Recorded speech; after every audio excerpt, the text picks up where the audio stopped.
I've been thinking about doing this particular vlog for several weeks now about Desmond Tutu, and then I found out last week that he passed away, and I was, of course, enormously sad. I had the privilege of listening to him talk in South Africa in 1983. January 1983 was the commencement speech of my university, Wits University, and he was the speaker.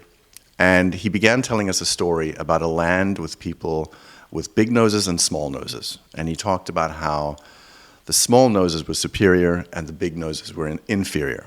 And the big noses were kept separate, and they had to live in different places.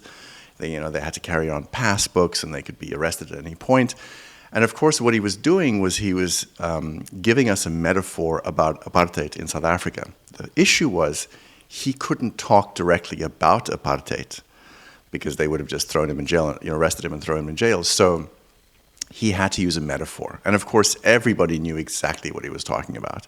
And it was absolutely profound because the metaphor was so clear about how these people with big noses in this land were treated that everybody understood, okay, yeah, he's talking about apartheid. Now, I had a family member there who was, as we say in Afrikaans, quite verkrampt. And I guess believed that apartheid was good.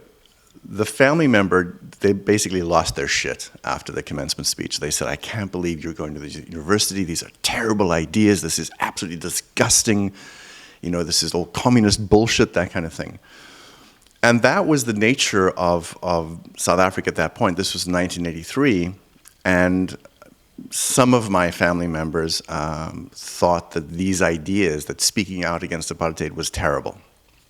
Now, the government had complete control over things, and then in 1985 they declared a state of emergency, which gave them even more control. And anybody who said anything against the government could be arrested, thrown in prison for however long. People were routinely taken off to the police station in Johannesburg and thrown off the top of the building, and that was that, or they slipped in the shower. But the government had so much control over what was said that at a certain point they started to ban certain words. You couldn't say things like, draconian, totalitarian, dictatorship, authoritarian. Any of those words were banned. You could not use those words. That's how much control they had. And I seem to remember there was one newspaper in South Africa that decided to print a blank front page in protest, and the next day the government said, you can't do that either. You can't print a blank front page. That's how incredible the control was. So all these words were banned, and anybody who spoke out against the government was labeled a certain way. And so the problem was people of conscience who spoke out were labeled these things, usually a communist. It was either a communist or a radical. If they really were trying to get you, you were a terrorist. And so anybody who tried to say anything was put in this bucket and given this label. And so the problem was a lot of people in South Africa, because of state-controlled media, didn't necessarily know what was going on because they heard about these people that were like, revolutionaries or radicals or communists, thinking, oh, they're these terrible people that, the Soviet Union has sent. And by and large, they were people of conscience trying to say, shit's not right.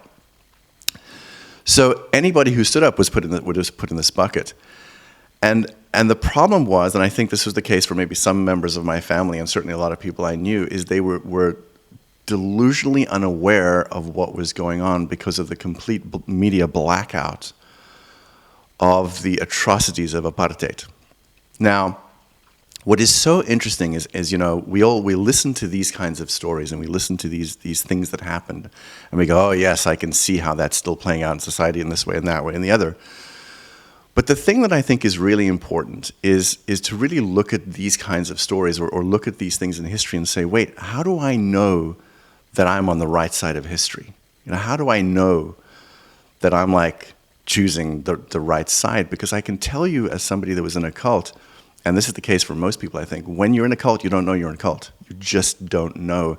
And in the cult, there is a media blackout of sorts. You're not allowed to look at certain things, and anybody who speaks out is called, I don't know, suppressive or whatever, or they've gone crazy, or they have mental problems or whatever. So the question I want to just ask is, how do you know for sure that you are on the right side?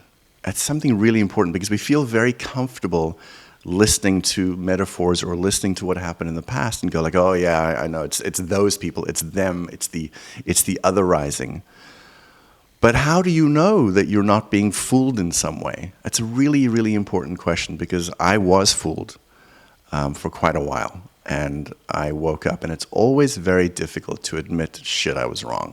But it's a really important question. How do you know you're on the right side?